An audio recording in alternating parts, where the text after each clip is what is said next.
Welcome back to the Always Reading Book Club. It is your girl Kiki Reader, and we're going to do a standalone today. And today's book is by Ava Gray, and it is called Just Pretending. We meet Harley, and she's on a date with a guy who's about in his 40s. She's 21. She was set up on this date by someone in her yoga class. So she teaches yoga a few times a week. And we find out that she had a really famous mother who she looks like. The mother died from like an overdose maybe few years ago. Maybe it's been about 4 years ago. Um her dad's still around, but he's like super old. So while she's on this date, which isn't going the greatest because this guy kept saying how much she looked like her mother and how he used to have a crush on her when he was younger. He even called her by her mother's name, which was Brittany. So yeah, he's creepy. So then someone comes charging in to get her, and we find out that that person's name is Devin Harper. Not Harper, Hopper. So Devin, she calls him her father's lackey, but he actually runs the business. I don't think they ever really said what the business was, but the father's super rich. He has his business, and for the past few years, Devin's been the one that's been running it because the old man's been too sick. And I don't think they ever told us her father's name either. They always reference him as like the old man. So he barges in, and of course, the guy's like, who's this? And she's like, he's kind of like my brother. And Devin's like, don't you dare say that. I'm not like your brother. I've never been that. Um, and so he takes her out and he tells her she needs to come home. He's terminating her lease because I guess he had rented an apartment to her. And she was like, why? And he's like, it's your dad. Like, you need to move back into the mansion. So when she gets there, his wife, Tina, yeah, she's super younger. She's there. And she's pretty much having the attitude of, I don't know why this man's holding on. It's inevitable. Why is he fighting so much? So we already know what type of female she is. Clear gold digger, could care less. She's just waiting for the old man to croak. So Harley goes in to see her dad. And the dad's telling her, that, I thought you would have been married by now. I thought Devin would have married you. And we find out that she used to have a crush on Devin, but apparently it was like a long time ago. So we find out kind of how this all started. So Devin's mother worked for Harley's father. And his actual father, I guess, died or something. I think it was kind of tragic how he died. And he kind of took Devin under his wing and basically just showed him the business, just showed him different things. And they've always had this like father-son type relationship. So then Devin goes in to talk with the old man. Again, they never say his name, they just say old man. And he's saying kind of the same thing to him of, I thought you would have married her by now. You would have married Harley. And he kept telling him, promise me you'll take care of her and all this type of stuff, which they had a conversation about him taking care of her. And he just thought more so, okay, I'll make sure her finances are okay. If she needs anything, I'm there, that type of thing. But didn't actually know about marrying her, which is what the father's is talking about now. That night, her father passes away. No one came and told her. Like, they done took the body out and everything. They didn't wake her up, nothing. When she gets up the next morning, and the cook, I think her name's Hannah, she puts, tries to put some food in front of her, she realizes the look on her face that her father's gone. We find out that her father was emotionally distant with her. So it's not like they had this super close relationship. She tells a story of like having to take multiple DNA tests with him because he felt like she looked just like the mother and he didn't see any signs of him. So it was just a whole thing. So they weren't super close, but it's still her father, so it does have an effect on her. So the funeral director comes by. They help to help with the arrangements. Um, Devin was like, "You can't be here," and she just kind of looked at him and was like, "He was my father, you know," and she was going to be a part of the process. And Devin said some things that kind of let her know that he knew the dad better than she did, which I think is kind of effed up because the father's favorite flower was oh shoot, I can't remember now. It'll come back to me, but it was still kind of effed up. It's like, yeah, she knows. It's not that she didn't want to be close to her father. You knew what type of dude he was, and that's why they weren't close. It wasn't on her part, so I thought that was shitty of him to do to her. I don't care the reason. I just thought that was really shitty of him. So after everything, they're done with that. She leaves. She goes to the kitchen. She's gonna make some cinnamon cookies because she's kind of spiraling, and she couldn't find the vanilla extract. She had a mini breakdown, and it just forced her to feel and look at everything. And she really felt like, oh my God, I'm in this world now by myself, because her mother's already gone. So it's just a very lonely feeling. I felt really bad for her reading that. So they go to the funeral. Harley's having a hard time. The stepmom, Tina, is playing the role like she's super distressed, but the heifer is not. After the funeral, Tina tried to fuck with Devin, and she basically said, he's gone now, it doesn't matter, I need a nice young strong body. And she's actually younger than Devin, so he's probably like in his early 40s, but he of course was like, no.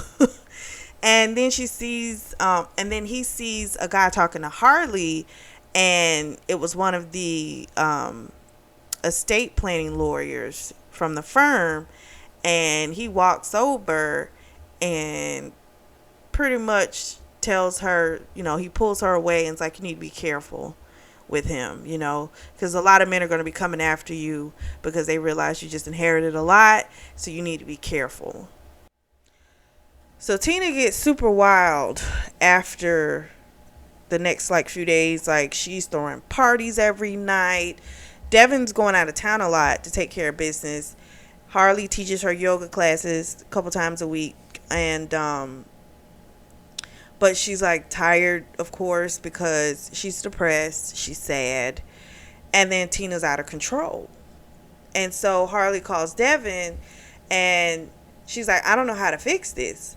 Like, she's messing up the house. The girl had bought purple paint, was painting over. I mean, she was going crazy. So he tells her to call the family friend named Sanderson. And he's like, he'll know what to do since I can't get back, tonight. So then when Devin comes back into town, he comes to the house, he sees the mess it is, and he freaks out. And she's like, no, he tells her, like, Harley, I told you to call Sanderson. And she's like, I did. But you can't talk sense into her. Like, the woman is, like, you can't tell her anything. She's out of control. And so then they have to go to the reading of the will. He left a generous package to all of the people that work for him, like great benefit packages, great severances, retirement plans, like really good care of them. And they'll keep making, the money they're making, he took really good care of his staff. And then Tina finds out that she's only going to be getting 75% of the allowance that she was getting currently, and that it was only going to be for half of the time frame of half of the marriage. So she's only going to get that for the next 18 months. So she is pissed because she's not getting the house. She's getting this set amount of money, and it's going to run out. So she's going to have to find another sugar daddy, and that was not the plan. So she's pissed. Then we get to Harley, and basically he left pretty much everything to Harley. He's leaving Devin the business, but the only way that they can get their inheritance inheritance is if they get married to each other. And if they don't, then they're going to have to liquidate everything and give it to an elephant sanctuary. So, of course, Harley's in a daze. She gets back to the house. Sanderson is the one that takes her because Devin stayed to talk with the lawyer McGrady. And so then the lawyer and Tina, which was, I guess, the guy that had tried to talk to Harley before at the funeral, him and Tina came back through the house and they destroyed so many valuables. She took the Picasso painting. I mean, she did a number. Harley knows there's at least 2 safes in the house. She went to one of them. She knew the combination. It was her birthday, and the stuff was still in there. And so she's still having that mindset of like she was broke, because it's like she's thinking, I'm not marrying Devin, like I'm not going to have anything. And Sanderson was just kind of like, why are you acting like you're broke? You have access to funds, already, and you'll get the rest of it once you and Devin, do as your father wished. And even though she had a crush on him back in the day, it's kind of like still like he doesn't like me like that. Like, this is not going to work. He's not going to go for this. So something happens and the power's off because I think someone hit a pole and it shut the power off. Devin comes back to the house and she can still cook some dinner because they have gas stoves and stuff. So she's drinking wine. I think she made some steaks. And they kind of have this discussion about this marriage. And so they have to be married for 1 year and a day. And they've got to do it before the next quarter. Well, guess what? The next quarter is in 2 weeks. So she's upset because she's like, damn, she was hoping to find her Prince Charming. She thought her father understood that, and it's just, he's still the same, even when he's gone, he's still wanting things to be done his way. So she did get a little tipsy, and she did tell him that she wasn't going to fuck him until they were actually married. And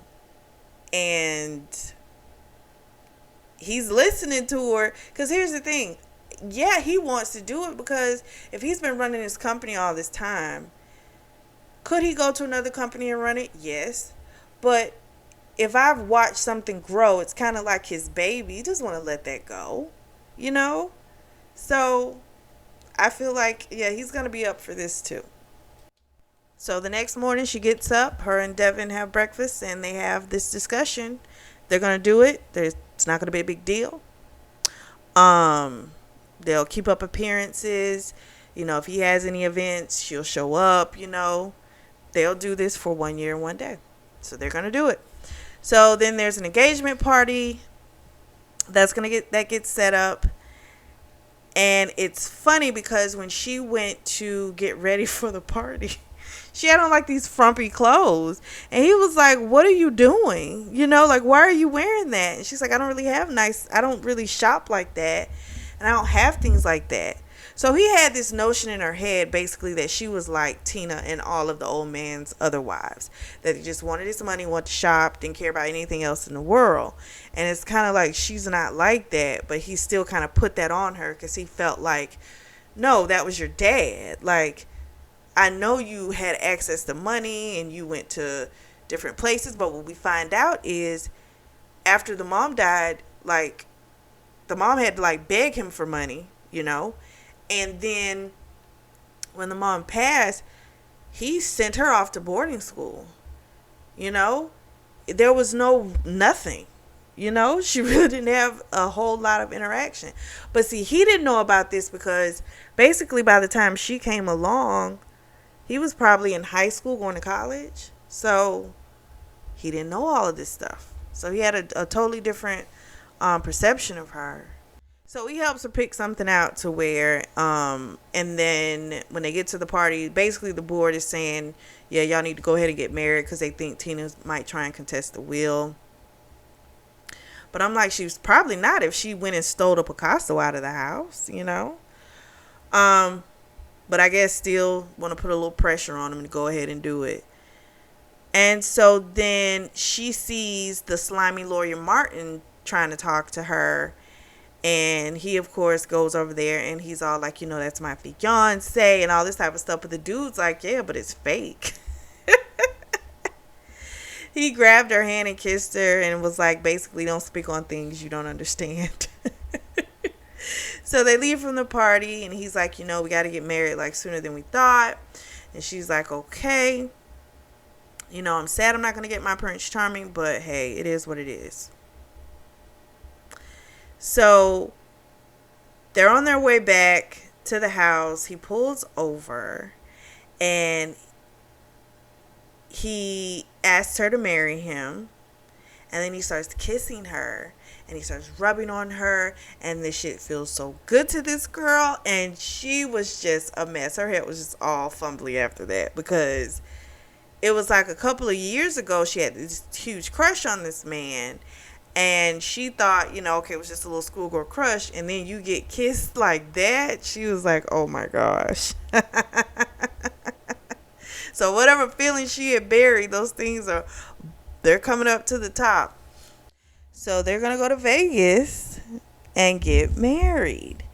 The staff hasn't been there for like a couple days. And we find out because I guess after that reading of the will, Tina came through there and she fired the whole staff. And so even though she didn't have no power, but they didn't know that, all they knew was that was the old man's wife, his widow. They thought they no longer had a job. So that's why they hadn't been coming to the house. They head to Las Vegas and he's shocked that she like packed her own stuff, brought it down. She had never been in first class. He again was like, how the hell? Like, the old man traveled in style. There's no way you didn't. But come to find out, when she would come back from boarding school, the wives would make the reservations and they put her in coach. So she had never been in first class. She'd never experienced any of this stuff. And so it was exciting for him to watch her experience this stuff for the first time. So she was in pure amazement. They stayed at the Bellagio. She was just in pure awe. She absolutely loved it. And so it made him think, I want to try and make this special for her as much as I can.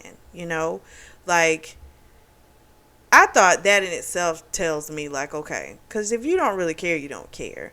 But the fact that he wanted to make it special for her, I thought that was super sweet, but also lets me feel like there's some underlying feelings going on with his ass as well. They have their wedding at the Elvis Chapel. And he gave her one of the necklaces that was in the old man's safe. It had belonged to his first wife, Diane. That was the one, that was like his first love. He loved her and he was always trying to basically find that in every other woman that he married. And so she loved Princess Diana's jewelry. And so he had replicas made of her jewelry. And so he got that for her so she'd have like something borrowed, something old. And then he gave her like a wedding band. He even had like a wedding photographer take pictures in front of the fountains, just different things just to kind of make it special for her. And then she did ask him, she was straight up, I admired it. She was just like, I want a real wedding night. She's like, can we consummate this marriage? And he was like, I don't think that's a good idea. She's like, no, just give me this, like, let's just keep pretending just a little bit longer. She even said to him, I know you don't like me, I know you don't want me, but just pretend with me just a little bit longer. And to read that, it just sounded so sad. I felt so bad for her. Oh my gosh, she was so desperate in that moment to just hold on to this happy place. I was like, oh. So he agrees. They go upstairs. It's an intense experience. Super good to read. The author really did a great job describing it. It was so intense. Um, I don't care. That was real. What they felt was real in that moment. They both loved it. He used the condom, but he wanted to feel her, and she came like super hard. And then afterwards, he was like, "Oh, clean yourself up." She thought he meant to leave because they had two separate rooms. He's like, "No, go take a shower and come back to bed." And so she did. Next morning, he wakes up. He's an ass. He tells her that he did it because he wanted to make sure she got her portion of what she deserved from her father. He was like he could get another job with another company because he's qualified, but he didn't want her to have to go through a bunch of stuff and not inherit what she should have been given, you know? And I was like, damn, but you just said it after such a great magical night. Jeez. Ugh. But he still told her there were going to be some other surprises for her. So I'm like, okay. So the rest of the day, it was a nice day. He took her to the Grand Canyon. They had a great lunch. He even had a personal shopper like help her get things that were like tailored to her body, and they looked amazing. Because she's not a stick, you know. She's got some curves, but she does it. She dresses kind of frumpy, you know. Because I guess when she goes somewhere, they don't have things that necessarily fit her properly, so she just gets the most comfortable thing. So now she's got some great clothes. So they get back to the room. She laid down, and when she woke up, he was like, basically, he got some stuff to wrap up here, but he got her ticket and everything for her to go back. She's flying back first class. But she was pissed and hurt because it was like they had this wonderful day, and then it was like back to reality. So, of course, when she went back to her room, she cried. Fast forward 10 months, they've gotten into a routine. They're more so like roommates. They have their schedules. He goes on business trips, but they haven't been fucking. But she's always there for him when he has some type of event. And so her yoga studio is having an open house, and she asked him to come. He was like, I'm so busy. She's like, that's fucked up. You know, like, I come to your things. I show up for you. I support you. Why can't you support me?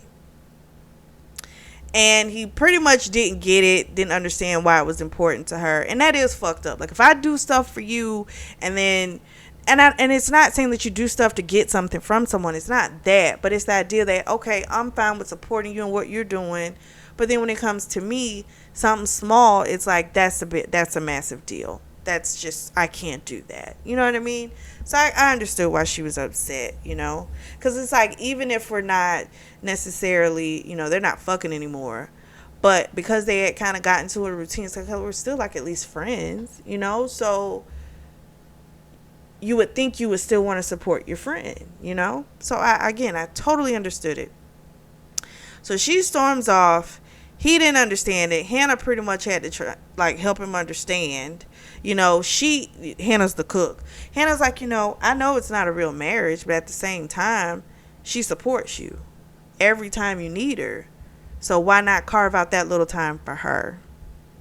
So it's the open house at the studio, and Mrs. Sanderson comes.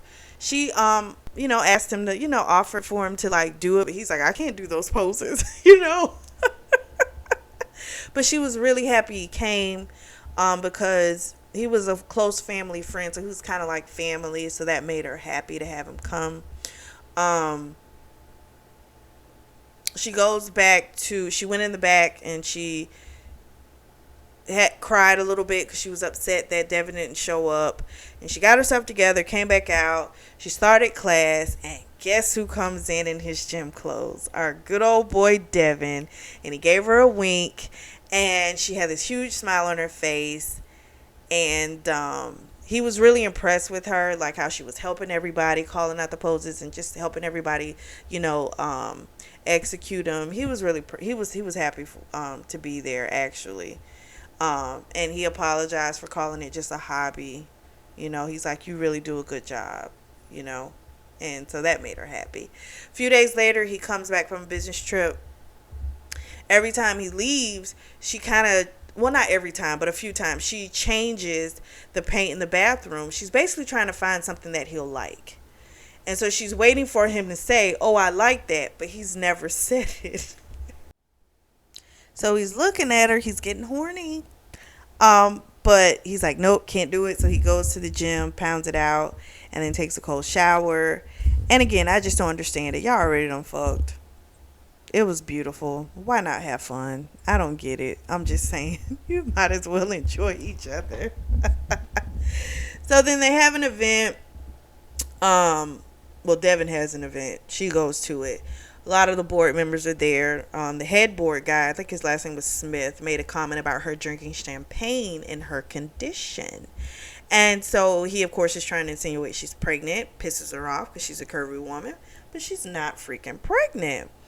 So then Devin sees her speaking with, I think he's an art curator, a guy named James Sully. And I guess he didn't like how much she was smiling. And so he comes over there and he's like, this is my wife and all this type of bullshit. And it pissed her off. She was like, I got to get out of here. I need air. So she goes outside and he comes up behind her and she's like, I don't like pretending.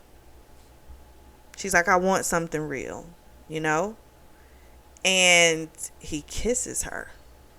Okay, back to the house. And when they get inside, he crushes her lips, takes her upstairs. They go to her room. She has condoms there, but they're not hers. They were like there from whoever had been in that room before. And so he does something a little different. He has her put the condom on his dick. And then they have this like nice hot fuck. And when they're done, he throws it away. And he sees it's kind of shredded, but it looks like it kept most of it in there. So he's like, I guess it did the job. And he wants more. So he uses more condoms out of that box, even though he saw it was expired. So you know what's about to happen. So the next morning, they fuck some more. And they spend the day together. And she was just super happy. She was on cloud nine. They have this conversation about kids. And he's like, would you want kids? And she's like, eventually, yeah. She had asked him to like tell her a little bit about her father because he did know the father better than she did, Then Devin brings up about, the household expenses and about, trying to help her budget with that and how, how things, will be after the divorce. And he was like, I'll help you as much as I can. And she was just like, you still want to get a divorce after last night? Now, don't get it twisted. I don't think she should be under the presumption that because we had a great night of fucking and even morning fucking, that we're going to be together. I don't think she should have been, that, think that, all of a sudden now the timeline is going to change of the agreement. I don't think that. But he also didn't have to be so cutthroat about it after they were having like this really great day, I'm like, jeez. So he was just like, we're going to stick to the original timeline. He's thinking she doesn't really want me around, but I'm like, but she's not telling you she doesn't want you around. So where's that thought coming from? Like, she's not trying to make you feel that way. It's a difference when a person tries to make you feel that way, even if they never say it, but they try and make you feel that way. But she's not doing that to you. Everything about her is saying, I want you and I want to be around you. But that's what's in his head. She, of course, got pissed and she's like, yeah, you're right. I don't want you around. So then Devin goes to his old apartment. He has a couple drinks, winds up calling an ex named Nicole. They meet up at the bar and he tells her that his situation changed and, that he was married. She slapped the shit out of him. Was like, why would you even call me? Like, it was fucked up enough that you just cut me off the way you did. And then you call me out of the blue and then you tell me this type of shit. He knew it was wrong. He knew he shouldn't have called her. But he was trying to get Harley out of his head. But it's like, if the girl's in your head, poo-poo, you might want to see what that's about. You clearly enjoy the woman. Like, it's crazy. He gets back to the apartment. Doesn't feel like home. He texted Harley and told her, he's going to be out of town for a few days, but he's not. He's just trying to avoid her. He's just going to be staying at that apartment. So then Harley's having breakfast. She's talking with Hannah, and Hannah, gave her some ginger ale because her stomach, to settle her stomach. We fast forward about 7 weeks. Hannah flat out told her, basically, because you're expecting, She, of course, was like, there's no possible way. And Hannah says, oh, you are. You've been craving spinach. Like, everything I cook, you want spinach with it. And she's like, that's just because I like it. She says, no, it's not that. She's like, next time you go in town, you need to take a test. She goes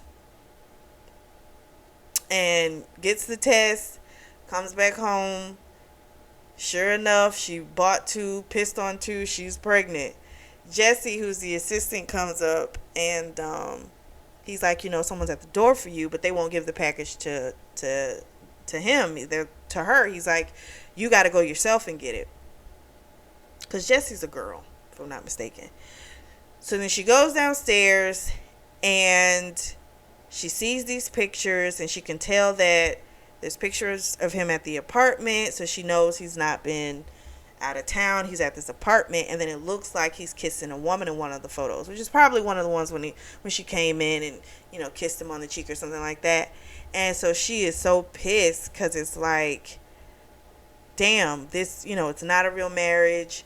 She's pregnant, and this motherfucker is dealing with other people. Like, she called the estate lawyer, and this is not going to be good. So Devin gets back into town after going out of town, and he has to meet up with the lawyer McGrady. And he's thinking it's about financial stuff. But McGrady's like, so how's the marriage? And he asked it twice. And finally, Devin's like, why are you asking me that? And he says, because I'm trying to understand why Harley asked me if the marriage could be annulled when there's only a couple. So now he's pissed. So he bolts out of there, goes back to the house, and Jessie comes out and is like, she's not here. She's at yoga. She'll be back in an hour. So her and Devin have it out. When she comes back from yoga, she shows him the pictures of him with the other woman. He's pissed. He's like, you really want to get an annulment and wreck everything? And he's like, you know what? If that's how you want it, I'm not going to worry about if you're taken care of or not, if you're going to forfeit everything. And she, was like, kind of like, you're not going to help me. And I'm like, well, at the same time, why would he? If you're going to annul the marriage, then you fuck both of us in essence, right? You don't get your shit, but I don't get mine either. I got to go somewhere else. And I'm sure he has investments. He has properties. He's not broke. But he's got to go somewhere else and start over, right? So if you're going to fuck me, why am I going to be concerned about if you're okay or not? And I don't knock him for having that thought process, I don't. Even though he's part of the problem, but what she's doing is an extreme. I'm sorry, you got 2 weeks left, just a couple of weeks. Bitch, you can hold out. You've done it this whole time. You can hold out for a couple more weeks to make sure you get your shit. A few days later, Devin meets with McGrady. They found the painting. It was with the widow, Tina. She had been squatting in one of the houses that the old man owned. But it wasn't in the paperwork about all of the assets. So that man hid all kind of shit. I'm like, good grief. McGrady's also going to be her divorce attorney, and they find out that Tina was squatting with that lawyer that used to work at the firm, Martin. So he left after Tina spazzed. He left, and he's been with her ever since. So they've got insurance for the Picasso. They've got to get a new security system for the inside of the house as well. They already had it for the outside. He goes back to the house. Him and Hannah are talking, and he thinks he might have a way to come up to where Haley doesn't get really fucked over and lose everything. Because basically, she gets this shit, but there's no real money coming that's going to generate for her to continue to take care of it. She's gonna lose everything within a few months. So a couple days later, he comes back to the house with the paintings. They have this conversation. She doesn't tell him about the baby. She planned on telling him at the anniversary dinner. She did say to him, she like did kind of want to put out that's why she wants to have this, anniversary dinner, because she wants to like put everything out there. But she did kind of tell him, like, I thought you were like this really noble person and this good person, but it's like you keep pulling away. And then he kisses her, and then he breaks away from the kiss, and he's like, I just can't. And he says, I'm not as honorable as you think I am, and he leaves. So now we're on the actual date of their anniversary. So technically they were supposed to, they end the next day, because they have to be married 1 year and a day. But he's already called the fucking movers to come and take his stuff. She sees it. She starts crying. She's upset. And, she was like, you never even wanted to try. I thought at least we were friends, but clearly I was just wrong. And he just kept saying the same thing, that, she knew it was an arrangement. You knew it was going to end. And I mean, he's not wrong. This is why you don't set yourself up for stuff like that, But I felt so bad for her. I'm like, you poor thing. So she's like, he's got everything situated so that she will be okay, to where things, will generate money and she'll be okay. She'll be able to take care of herself. And she told him, you know what, just get out now. So he, and she turned and she walked off. Fast forward a month, she's having more morning sickness. Sanderson comes over. They're having a conversation. And she's basically saying that she's kind of thinking about selling the house, selling the artwork. The house is too big. It doesn't seem too kid friendly. Sanderson's like, are you sure? She's like, yeah, I'm just, I'm thinking about it. Technically, they're still married. Devin hasn't sent over the divorce paperwork. Her attorney, McGrady, is hoping, I guess, that they've changed, their mind. But, and Sanderson as well. But who knows what's going on with Devin. So then Devin talks to McGrady and basically comes up with a plan. And this is where he let McGrady know what he was wanting to do, so that way everything was be okay. The company's going to keep paying, the employees, and the whole thing with generating funds, so she'll be able to take care of everything as well. He also put in a donation to the elephant sanctuary, because he knows that Harley would, feel bad if the elephants didn't get anything. And at the same time, it's kind of sticking it to the old man, because the old man would have never given money to like an elephant sanctuary.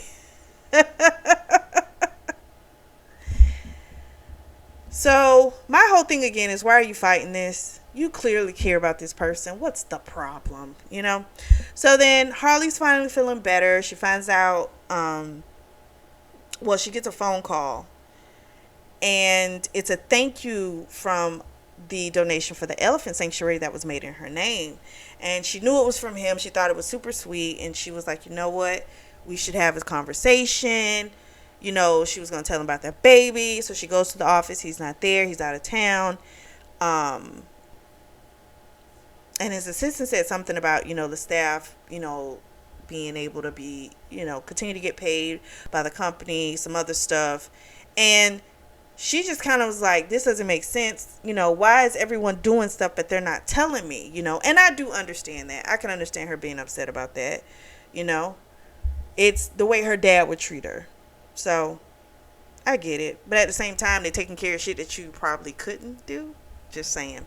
So then Sanderson calls Devin to have a drink. They meet at a little place around the corner where Devin lives. They have a conversation. And he tells Devin about the fact that she's considering selling the art, and also about the house. And Sanderson's like, have you called her? He's like, well, I thought we were only supposed to communicate through our lawyers. And Sanderson's like, no, that's something they tell you so that they can get more billable hours. Like, you should call her. And he was just kind of like, I don't know what I should do. And basically Sanderson lets him know clearly this shit is not over. You haven't served the divorce papers. You haven't even fucking signed them, you know? And so it's like, what's the problem? Are you not signing them because you know she's pregnant? And I'm like, oh shit, he done let the cat out of the bag. So then Devin's like, what? And he drops a glass. So Harley's gonna go on this little weekend, this little retreat by herself. One of her the yoga students had been telling her to do it, and she's like, you know what, she needs some time to get away, clear her mind. You know, she's gonna go. So this place doesn't have electricity. They gotta use generators. And she hasn't hid her pregnancy from other people, by the way. Like, they know she's pregnant. So then Devin decides, you know, he's been stupid. He knows he was fighting his feelings, which is dumb. But I think being around that old man, that manipulation and all that bullshit he taught him, sometimes people, you know, they get confused. Like, they feel, and it's like this person tried to teach you how not to feel. You know what I mean? So it fucks with you. So I get why he's like that, you know. So then Devin bought some beautiful flowers for Harley and comes to the house, but she's not there, and no one's seen her in a couple days. But they knew where they knew she had probably went on the retreat because she'd been talking about it. So, you know, they didn't freak out, you know. But he was like, you don't know where she is? Like, he was like in panic mode. So then he goes back to his apartment. He gets restless and he's throwing stuff. He had a whole little breakdown himself. He gets a noise complaint by the neighbors, and they're like, if you don't stop, we're gonna have to call the cops. So then he goes back to the house, falls asleep, and then we find out the reason he didn't get, when Harley had tried to call him, her phone calls would go, you know, they would never answer because he didn't block her, but his assistant had blocked her. So he got that squared away, and he was able to get the location of where the phone was, which was in Seth's car. And so when he gets there, he jacks him up, and it's like, where is she? So poor Harley is running out of rations. It's smelly. It's a bad situation. She doesn't have her phone. She thinks she hears Devin's voice as she passes out. Girl wakes up. She's in a hospital. Devin's next to her. Come to find out, girl was dehydrated, but the baby's okay. Devin was finally honest with her and was just like, you know, I've been stupid. You know, I knew I loved you and I was scared of it, and I'm sorry. You know, I want us to stay married. I love you. And she was just like, you know, basically she's loved him forever. So of course she was good. So she's like, yeah, of course I'll stay married to you. So she gets better. He takes her home a couple days later. They go for a walk. Super sweet. And they head back to the house. And of course, they have a nice fuck session. He starts eating her pussy, which was the first time he had done that. And yeah, she was a virgin, so she had never done anything. So this was all new to her. She loved it. Came inside her because she's pregnant. The divorce papers, he got a trash can, lit them on fire. Never signed them because he knew that he loved her and didn't want it. They had a boy. They named him, all we know is Junior. It's after the dad. And they're living happily ever after. I thought that was a super cute read. It really was to me. I really liked it. Let me know what you guys think. Drop down in the comment section and let me know. If you are in the market for a beautiful notebook or journal, I do have some available, and that link's going to be available in the description section as well. As always, make sure you like and subscribe, and thank you for tuning in to the Always Reading Book Club.